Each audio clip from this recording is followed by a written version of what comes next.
ಹಟ್ ಜನತಾ ಪರಿವಾರ ಯೂಟ್ಯೂಬ್ ಚಾನಲ್ನ ಸಮಸ್ತ ವೀಕ್ಷಕರಿಗೂ ಈ ನಿಮ್ಮ ಪ್ರೀತಿಯ ಟೀಮ್ ಮಲ್ಲಿಗೆರೆ ಎಂಬಿ ಲೋಕೇಶ್ ಮಾಡುವ ನಮಸ್ಕಾರಗಳು.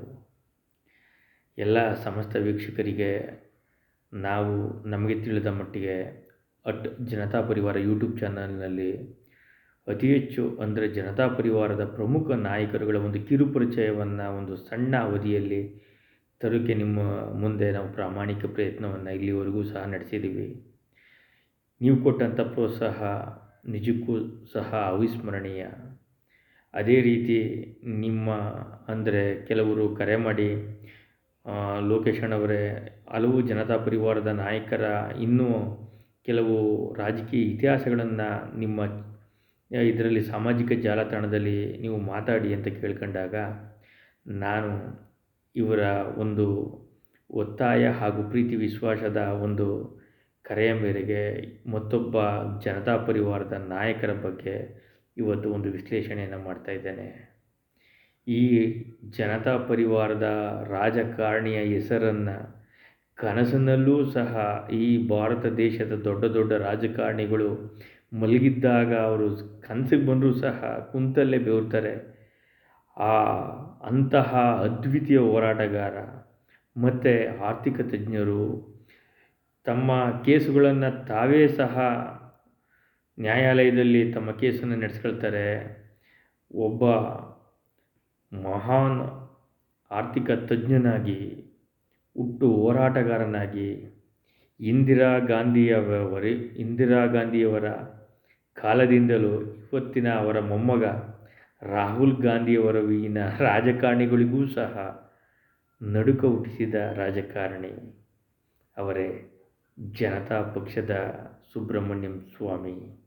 ಅಂದರೆ ಇವತ್ತು BJP ಪಕ್ಷದಲ್ಲಿದ್ದಾರೆ. ಅವರು ಜನತಾ ಪರಿವಾರದ ಪ್ರಬಲ ನಾಯಕ. ಇವರ ಸ್ವಾಮಿಯ ಹೆಸರನ್ನು ಹೇಳಿದ್ರೆ ನಮ್ಮ ಹಳ್ಳಿ ಕಡೆ ಒಂದು ಗಾದೆ ಇದೆ, ಏನಾರ ದೊಡ್ಡ ರಾಜಕಾರಣಿಗಳು ಏನಾರ ಸುಬ್ರಹ್ಮಣ್ಯಂ ಸ್ವಾಮಿ ಕೆಂಗಣ್ಣನ್ನು ಬಿಟ್ಟರು ಅವ್ರ ಮೇಲೆ ನ್ಯಾಯಾಲಯದಲ್ಲಿ ಒಂದು ಪ್ರಕರಣವನ್ನು ದಾಖಲಿಸ್ತಾರೆ ಅಂದರೆ ಶನಿ ಹೆಗಲಿಗೇರ್ದ ಅಂತ ಒಂದು.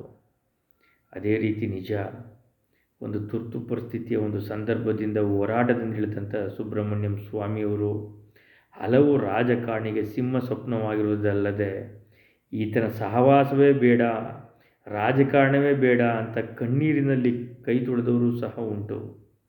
ನಿಜಕ್ಕೂ ಎಷ್ಟೋ ಜನ ಈ ದೇಶ ಕಂಡಂಥ ಪ್ರಬಲ ರಾಜಕಾರಣಿಗಳು ಸೆರೆಮನೆ ವಾಸವನ್ನು ಅನುಭವಿಸಿದರು. ಅದೇ ರೀತಿ ಅವರ ಒಂದು ನ್ಯಾಯಾಲಯದಲ್ಲಿ ಒಂದು ಪ್ರಕರಣವನ್ನು ದಾಖಲಿಸುವ ಮುಖಾಂತರ ಹಲವು ಬ್ರಹ್ಮಾಸ್ತ್ರಗಳನ್ನು ಕೆಲವು ರಾಜಕಾರಣಿಗಳಿಗೆ ಬಿಟ್ಟರು. ನಿಜಕ್ಕೂ ಇವರ ಒಂದು ಇತಿಹಾಸ ರೋಮಾಂಚನ. ರಾಜಕಾರಣದಲ್ಲಿ ಸುಮಾರು 5 ಬಾರಿ ಸಂಸದರಾಗಿದ್ದಾರೆ, ವಾಣಿಜ್ಯ ಸಚಿವರಾಗಿದ್ದಾರೆ ಕೇಂದ್ರದಲ್ಲಿ. ಸುಬ್ರಹ್ಮಣ್ಯಂ ಸ್ವಾಮಿಯವರು ಇಂದಿರಾ ಗಾಂಧಿಯವರಿಗೆ ಕಡು ವಿರೋಧಿಯಾಗಿದ್ದರು. ಅವರ ತುರ್ತು ಪರಿಸ್ಥಿತಿಯನ್ನು ವಿರೋಧವನ್ನು ವ್ಯಕ್ತಪಡಿಸಿದ್ರು. ಅದೇ ರೀತಿ ಕಾಂಗ್ರೆಸ್ ಪಕ್ಷದ ಹಲವು ನಾಯಕರಿಗಂತೂ ಸುಬ್ರಹ್ಮಣ್ಯಂ ಸ್ವಾಮಿ ಹೆಸರು ಕೇಳಿದ ತಕ್ಷಣ ಅವರಿಗೆ ಒಂಥರ ರೀತಿಯ ಬೆವರು ಕುಂತಲ್ಲೇ, ಅಂದರೆ AC ರೂಮಲ್ಲಿ ಕುಂತಿರೂ ಸಹ ಅವರು ಇದ್ದಕ್ಕಿದ್ದಂಗೆ ಬೆವರ್ತಿದ್ರು. ಅಂದರೆ ಅಷ್ಟು ಪ್ರಬಲ ಒಂದು ಅಸ್ತ್ರವನ್ನು ಸುಬ್ರಹ್ಮಣ್ಯಂ ಸ್ವಾಮಿಯವರು ಬಿಡ್ತಿದ್ರು ಅಂತ ಅರ್ಥ. ಅದೇ ರೀತಿ ನ್ಯಾಷನಲ್ ಹೆರಾಲ್ಡ್ ಕೇಸ್ನಲ್ಲಿ ಸೋನಿಯಾ ಗಾಂಧಿಯವರಿಗೆ ಹಾಗೂ ರಾಹುಲ್ ಗಾಂಧಿಯವರಿಗೆ ತಮ್ಮ ಬತ್ತಳಿಕೆಯಿಂದ ಕಾನೂನು ಅಸ್ತ್ರದಿಂದ ಅವರನ್ನು ಕಟಕಟೆಗೆ ಎಳೆದಂತಹ ಮಹಾನ್ ಜ್ಞಾನಿ ಡಾಕ್ಟರ್ ಸುಬ್ರಹ್ಮಣ್ಯಂ ಸ್ವಾಮಿ. ಜಯಲಲಿತಾರವರ ಮೇಲೆ ತಮಿಳುನಾಡಿನ ಮಾಜಿ ಮುಖ್ಯಮಂತ್ರಿಗಳು ಪ್ರಭಾವಿ ನಾಯಕಿಯಾಗಿರ್ತಕ್ಕಂಥ ಜಯಲಲಿತಾರವರು ಮೇಲೆ ಭ್ರಷ್ಟಾಚಾರ ಹಗರಣವನ್ನು ನ್ಯಾಯಾಲಯದಲ್ಲಿ ಹೂಡಿ ಅವರ ಮೇಲೆ ಅಂದರೆ ಅವರನ್ನು ಇಂಚು ಇಂಚುವಾಗಿ ಅಣುವಾಗಿ ರಾಜಕೀಯವಾಗಿ ಕಾಡ್ದವರು ಅಂದರೆ ಡಾಕ್ಟರ್ ಸುಬ್ರಹ್ಮಣ್ಯಂ ಸ್ವಾಮಿ. ಅವರು ಸೆರೆಮನೆ ವಾಸವು ಅನುಭವಿಸ್ಬೇಕಾದ್ರೆ ಡಾಕ್ಟರ್ ಸುಬ್ರಹ್ಮಣ್ಯಂ ಸ್ವಾಮಿಯವರ ಪಾತ್ರವನ್ನು ಮರೆಯುವಂತಿಲ್ಲ. ಅದೇ ರೀತಿ ಹಲವು ರಾಜಕಾರಣಿಗಳು, ಪ್ರಮುಖ ರಾಜಕಾರಣಿಗಳು, ರಾಮಕೃಷ್ಣ ಹೆಗಡೆಯವರಿಗೂ ಸಹ ಕಂಟಕವಾಗಿದ್ದರು ಡಾಕ್ಟರ್ ಸುಬ್ರಹ್ಮಣ್ಯಂ ಸ್ವಾಮಿ. ಯಾವಾಗ ಡಾಕ್ಟರ್ ಸುಬ್ರಹ್ಮಣ್ಯಂ ಸ್ವಾಮಿ ಸಿಡಿತಾರೆ ಅಂತ ಯಾರಿಗೂ ಸಹ ಗೊತ್ತಿರಲಿಲ್ಲ. ಅಂದರೆ ಅವ್ರು ಯಾವ ಟೈಮ್ನಲ್ಲಿ ಯಾರ ವಿರುದ್ಧ ಮಾತಾಡ್ತಾರೆ, ಯಾರ ಪರ ಮಾತಾಡ್ತಾರೆ ಅಂತ ಹೇಳಿಕೆ ಸಾಧ್ಯನೇ ಆಗ್ತಿರಲಿಲ್ಲ. ರಾಮ ಸೇತು ವಿಚಾರದಲ್ಲಿ ನ್ಯಾಯಾಲಯದಲ್ಲಿ ಪ್ರಕರಣಗಳನ್ನು ದಾಖಲಿಸಿದ್ರೆ ಅದು ಸರಿ ಬರಲಿ, ಕೊನೆಯವರೆಗೂ ಸಹ ತಾರ್ಕಿಕ ಅಂತ್ಯವರೆಗೂ ಸಹ ಹೋರಾಟವನ್ನು ಮುಂದುವರಿಸ್ತಿದ್ರು. ಅಂಕಿ ಸಂಖ್ಯೆಗಳ ಬಗ್ಗೆ ಅಪಾರ ಜ್ಞಾನವನ್ನು ಹೊಂದಿದಂಥವರು ಡಾಕ್ಟರ್ ಸುಬ್ರಹ್ಮಣ್ಯಂ ಸ್ವಾಮಿ. ನೇಗಿಲ ಹೊತ್ತ ರೈತ ಅಂದರೆ ಜನತಾ ಪಕ್ಷದ ಅಧ್ಯಕ್ಷರಾಗಿಯೂ ಸಹ ಸೇವೆಯನ್ನು ಸಲ್ಲಿಸಿದ್ರು. ಡಾಕ್ಟರ್ ಸುಬ್ರಹ್ಮಣ್ಯಂ ಸ್ವಾಮಿಯ ಹೆಸರನ್ನು ಕೇಳಿದ ತಕ್ಷಣ ಪ್ರತಿಯೊಬ್ಬ ರಾಜಕಾರಣಿಗಳಲ್ಲೂ ಸಹ, ಅದರಲ್ಲೂ ಭ್ರಷ್ಟಾಚಾರ ಮಾಡಿರತಕ್ಕಂಥ ರಾಜಕಾರಣಿಗಳ ಪಾಲಿಗೆ ಸಿಂಹ ಸ್ವಪ್ನವಾಗಿದ್ದರು ಡಾಕ್ಟರ್ ಸುಬ್ರಹ್ಮಣ್ಯಂ ಸ್ವಾಮಿ.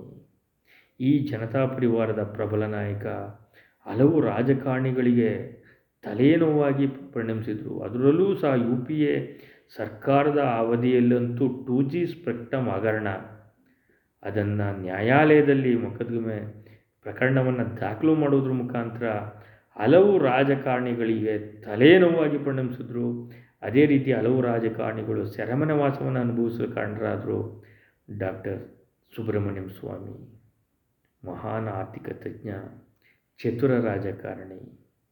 ಆದರೆ ಡಾಕ್ಟರ್ ಸುಬ್ರಹ್ಮಣ್ಯಂ ಸ್ವಾಮಿಯವ್ರನ್ನ ಯಾವುದೇ ನಾಯಕರು ಸಹ ಅವರ ಪಕ್ಕ, ಅಂದರೆ ಅವ್ರನ್ನ ನಂಬೋಕ್ಕೆ ಅಷ್ಟು ಅಸಾಧ್ಯವಾದ ಮಾತು. ಯಾವ ಸಮಯದಲ್ಲಿ ನಮಗೆ ಸುಬ್ರಹ್ಮಣ್ಯಂ ಸ್ವಾಮಿಯವರು ಪ್ರಕರಣವನ್ನು ದಾಖಲಿಸ್ಬಿಟ್ಟರು ಅಥವಾ ನಮ್ಮನ್ನು ಯಾವುದಾರ ಒಂದು ಇದರಲ್ಲಿ ಹಗರಣದಲ್ಲಿ ಸಿಗಿಸಿ ನಮಗೆ ತಮ್ಮ ಕಾನೂನು ಅಸ್ತ್ರದ ಮೂಲಕ ನಮ್ಮನ್ನು ಬೆಂಡೆತ್ತು ಬಿಡ್ತಾರೆ ಅನ್ನೋ ಒಂದು ಭಯ ಕಾಡ್ತಿತ್ತು. ಇಂತಹ ಡಾಕ್ಟರ್ ಸುಬ್ರಹ್ಮಣ್ಯಂ ಸ್ವಾಮಿ ಒಬ್ಬ ಚತುರ ರಾಜಕಾರಣಿ, ಅರ್ಥಶಾಸ್ತ್ರಜ್ಞ, ಅದೇ ರೀತಿ ನ್ಯಾಯಾಲಯದಲ್ಲಿ ಅಂದರೆ ಪ್ರಕರಣದ ಬಗ್ಗೆ ಅಪಾರ ಜ್ಞಾನವಂತರು. ಹಲವು ವಿಚಾರಗಳನ್ನು ತಿಳ್ಕೊಂಡಿದ್ದರು. ರಾಜ್ಯ ಹಾಗೂ ರಾಷ್ಟ್ರ ಹಾಗೂ ಪ್ರಪಂಚದ ಆಗು ಹೋಗುಗಳ ಬಗ್ಗೆ ಡಾಕ್ಟರ್ ಸ್ವಾಮಿಯವ್ರಿಗೆ ಅತಿ ಹೆಚ್ಚು ಜ್ಞಾನವುಳ್ಳವರಾಗಿದ್ದರು. ಡಾಕ್ಟರ್ ಸುಬ್ರಹ್ಮಣ್ಯಂ ಸ್ವಾಮಿ ಅಂದ ತಕ್ಷಣ ಕೆಲವು ಕನಸಿನಲ್ಲಿಯೂ ಸಹ ರಾಜಕಾರಣಿಗಳು ಈತನ ಸವಾಸ ಬೇಡ ಅಂತ ಹೇಳ್ತಿದ್ರು. ಆದಮೇಲೆ ಹಾಗೂ ಸಮಸ್ತ ವೀಕ್ಷಕರೇ, ಜನತಾ ಪರಿವಾರ ಯೂಟ್ಯೂಬ್ ಚಾನಲ್ಲಿ ಮತ್ತೊಬ್ಬ ಜನತಾ ಪರಿವಾರ ನಾಯಕನ ವಿಚಾರವನ್ನು ಮುಂದಿನ ವಿಶ್ಲೇಷಣೆ ನಿಮ್ಮ ಮುಂದೆ ತರ್ತೀವಿ. ಪ್ರಾಮಾಣಿಕ ಪ್ರಯತ್ನವನ್ನು ಪಡ್ತೀವಿ. ಜನತಾ ಪರಿವಾರ ಯೂಟ್ಯೂಬ್ ಚಾನಲ್ನ ಸಬ್ಸ್ಕ್ರೈಬ್ ಮಾಡಿ. ಇಂತಿ ನಿಮ್ಮ ಪ್ರೀತಿಯ ಟಿ. ಮಲ್ಲಿಗೆರೆ MB ಲೋಕೇಶ್. ನಮಸ್ಕಾರಗಳು.